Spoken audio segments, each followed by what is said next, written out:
Eh bien, bonjour à tous, je suis Fanny Villanova, je suis infirmière en cardiologie interventionnelle au Grand Hôpital de l'Est francilien à Jautigny. Oui, bonjour. Je m'appelle Christophe Laure, je suis directeur adjoint en charge de la recherche clinique et de l'innovation d'Hôpitaux de Chartres. Je suis ancien infirmier en cardiologie, mais j'assure également la coordination des équipes infirmières en cardiologie qui se sont spécialisées dans des domaines bien précis, ce que nous allons pouvoir voir ensemble là juste après.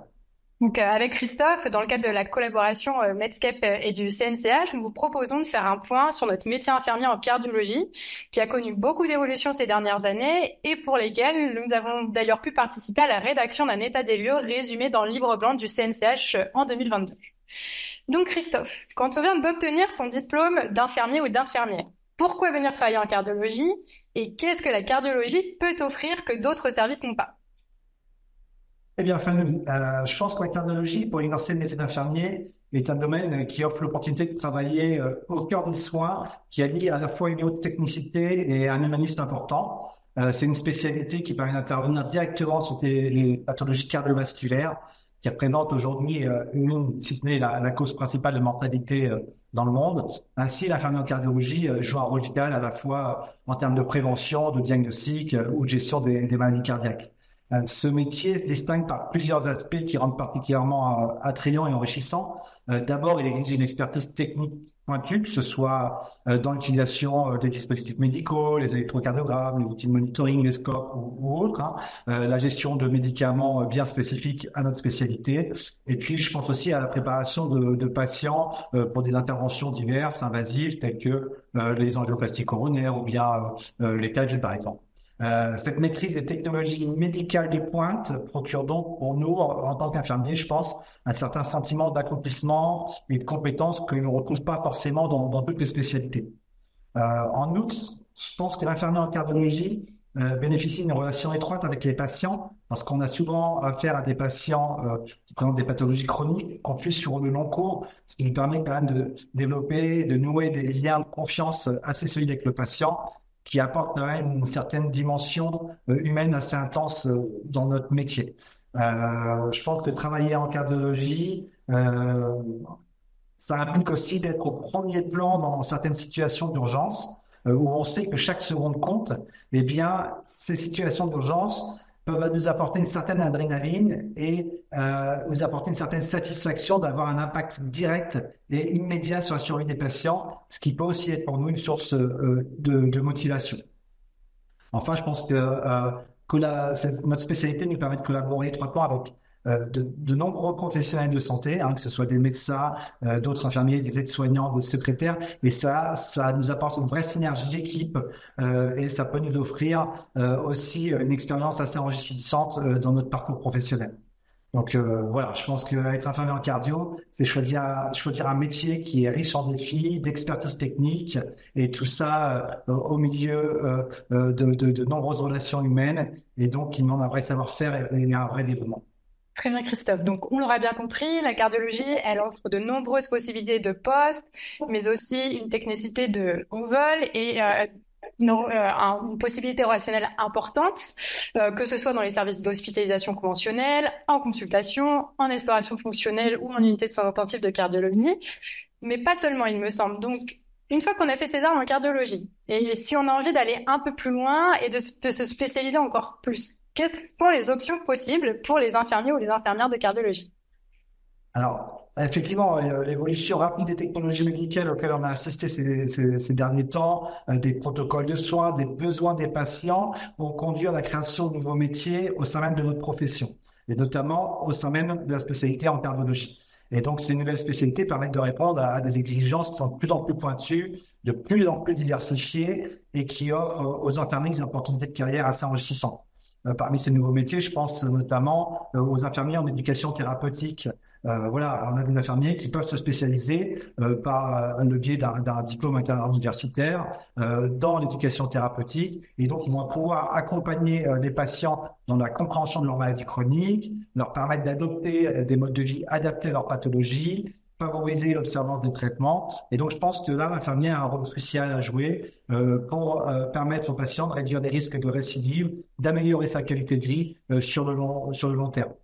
Euh, Je pense aussi aux infirmiers qui se spécialisent en tant que coordinateurs de parcours de soins parce que aujourd'hui on voit que on a une complexité croissante des parcours de soins avec des acteurs de plus en plus nombreux et diversifiés. Et donc le rôle de l'infirmier coordinateur aujourd'hui est devenu essentiel parce qu'il va veiller à ce que chaque patient bénéficie d'une prise en charge globale personnalisée, cohérente avec sa pathologie. Et donc, l'infirmier, en coordonnant les différents acteurs, que ce soit les médecins ou les autres spécialistes, et en assurant un lien entre la ville et l'hôpital, vont garantir une prise en charge optimale pour le patient. Ensuite, je pense aussi également aux infirmiers qui se sont spécialisés en télésurveillance. On a vu arriver la télémédecine et la télésurveillance passer en droit commun il n'y a pas très longtemps. Eh bien, le médecin infirmier aujourd'hui, pour ceux qui se sont spécialisés en télésurveillance, eh bien, permet de suivre au plus près les patients à leur domicile via cette télésurveillance, via ces dispositifs pour agir rapidement au plus près des patients et éviter à ces patients que leur pathologie s'aggrave et éviter aussi certainement des hospitalisations. On peut voir par exemple dans ces trois spécialités, que ce soit la télésurveillance, l'éducation ou bien le parcours de soins, que ça permet à un nouveau métier d'émerger, notamment dans le cadre de la prise en charge de l'insuffisance cardiaque. Et donc, ça a donné lieu à l'arrivée des ISPIC, des infirmiers spécialisés en insuffisance cardiaque, qui, eux, jouent un rôle dans la prise en charge de ces patients qui présentent cette pathologie chronique et qui vont assurer un suivi clinique dans le cadre d'un protocole de coopération avec une certaine autonomie pour ces patients insuffisants cardiaques. Et donc, ils vont être à l'interface entre les différents professionnels de santé, la coordination des soins, et ils vont pouvoir organiser le suivi du patient, à la fois grâce à la télésurveillance, à des visites au domicile du patient et surveiller au plus près les paramètres vitaux de ces patients. Dans le cadre de ces protocoles de coopération, on a aussi vu arriver un protocole de coopération pour les infirmiers qui assurent le contrôle des prothèses cardiaques et en rythmologie, par exemple. Ces ISPIC, il ne faut pas les confondre avec d'autres infirmiers qui sont arrivés, les infirmiers en pratique avancée, les IPA. Là, les IPA en cardiologie, eux, représentent une avancée assez significative dans la profession infirmière. Ce rôle élargi des infirmiers permet d'assumer des responsabilités qui auparavant étaient réservées aux médecins. Et donc aujourd'hui, ils peuvent de façon autonome effectuer les prescriptions de traitement, réaliser certains actes médicaux et coordonner aussi les parcours de soins dans le cadre des maladies cardiovasculaires. Les IPA sont formés pour évaluer les patients, pour apporter des diagnostics, suivre ces patients de manière autonome, tout en collaborant étroitement avec les cardiologues. Voilà.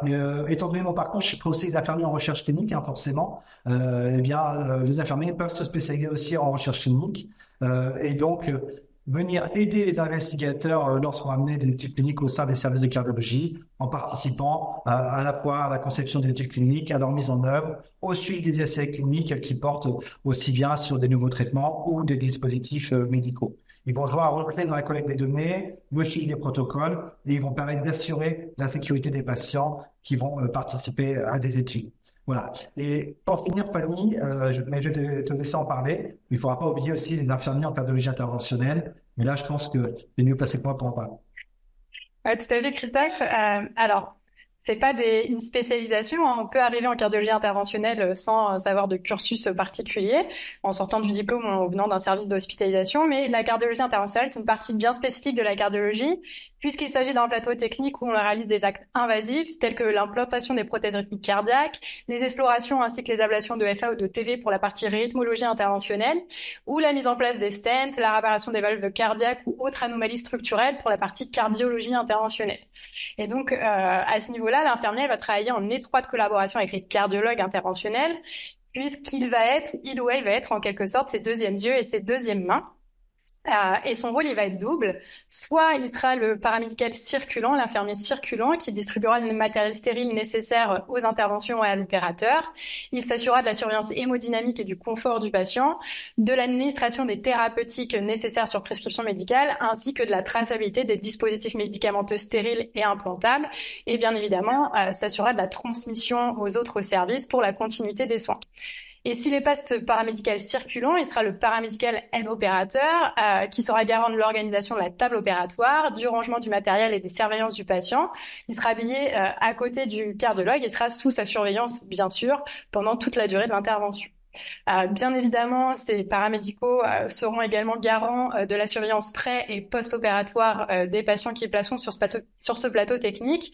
Et on comprend bien que ces rôles, ils nécessitent une expertise technique de haut niveau, une grande précision et une capacité à gérer des situations d'urgence parce qu'on sait que tout ne se passe pas toujours très bien au sein du plateau technique ou comme dans des services d'hospitalisation de cardiologie notamment. D'accord. Et Fanny, donc on va exercer ce métier au sein de la cardiologie interventionnelle. Est-ce qu'il y a des formations qui existent, des choses qui font qu'on peut se spécialiser dans ce domaine? Alors, comme je vous l'ai dit, ça fait pas partie de notre formation initiale. On n'a pas besoin de spécialisation pour travailler en cardiologie interventionnelle. Néanmoins, il y a des formations qui existent. Alors, à la base, quand on arrive en cardiologie interventionnelle, notre formation, elle se fait essentiellement par le biais du compagnonnage, par nos pairs, les paramédicaux qui sont là depuis plusieurs années et qui ont cette expérience et cette expertise, par les cardiologues interventionnels aussi, bien sûr, par les sociétés pharmacologiques qui vont nous expliquer l'utilisation et la spécificité de leur device, par le biais de congrès de cardiologie qui existent ou bien par le biais de sites internet qui ont vu le jour, qui permettent d'avoir certaines informations et formations théoriques. Pourtant, je vous l'ai dit, il s'agit d'un vrai domaine d'expertise, donc c'est pourquoi se sont vus développer des DU, des diplômes universitaires en cardiologie et en rythmologie interventionnelle, qui donnent un enseignement théorique et pratique pour les paramédicaux. Ce ne sont pas des diplômes obligatoires. Malheureusement, ils n'ont pas une vraie valeur diplômante et ils ne sont pas non plus reconnus financièrement par nos établissements et par, euh, par, enfin, voilà, par nos établissements. Mais en tout cas, ils ont un réel intérêt pour les paramédicaux de par leur apport théorique et pratique. Dans la même idée, pour encadrer nos pratiques et faire valoir nos compétences, se sont vus développer des protocoles de coopération locaux ou nationaux en cardiologie et en rythmologie interventionnelle. Et pour en citer quelques-uns, il existe celui sur le certissage des valves cardiaques qui a été mis en place par le CHU de Grenoble, la pose de Reville qui a été mis en place par le centre hospitalier du Mans. Il y a aussi celui de la surveillance des prothèses rythmiques cardiaques ou bien la réalisation d'échographies transthoraciques par les paramédicaux. D'autres pourraient voir le jour, bien évidemment, s'ils sont validés par l'ARS ou l'HAS. Et dans l'idéal, dans un monde idéal ou dans l'avenir, l'idéal serait la reconnaissance des DE interventionnels pour les paramédicaux, ainsi que la création ou l'adoption d'un référentiel spécifique à notre activité, qui serait une vraie avancée dans ce domaine et une vraie reconnaissance et valorisation de nos compétences. Oui, tout à fait, oui. Et donc, Fanny, je te remercie, c'est très intéressant. Mais pour conclure, qu'est-ce que tu pourrais nous dire? Eh bien, je pense que comme on a pu le voir, la cardiologie, elle offre de nombreuses perspectives, et des champs d'action variés pour les paramédicaux. C'est une spécialité en perpétuelle évolution avec de nombreuses possibilités d'action tant d'un point de vue technique qu'éducationnel ou bien encore en termes de recherche paramédicale, qui a une vraie importance. Les paramédicaux, on a une place prépondérante avec des champs d'action importants et notre rôle, il va continuer à croître. On a une perspective de carrière variée, stimulante pour les infirmiers, permettant de développer des compétences uniques. Et on l'a vu, allant du haut de technicité à l'accompagnement humain ainsi que de la recherche. Et ce qui serait, je pense que la création des DU, les protocoles de coopération ou l'arrivée des infirmiers spécialisés en cardiologie comme les ISPIC, les IPA, ça permet l'amélioration des soins aux patients cardiaques grâce à une expertise élargie et organisée, tout en améliorant la visibilité, l'attractivité, la reconnaissance de notre métier d'infirmier. Très bien, merci beaucoup, Fanny. Et puis, donc, on l'aura compris, je pense que la cardiologie, c'est une spécialité qui est vraiment très intéressante pour notre métier et pour s'épanouir dans ce beau métier que l'on fait. Et merci aussi à toi, Christophe, pour cet échange.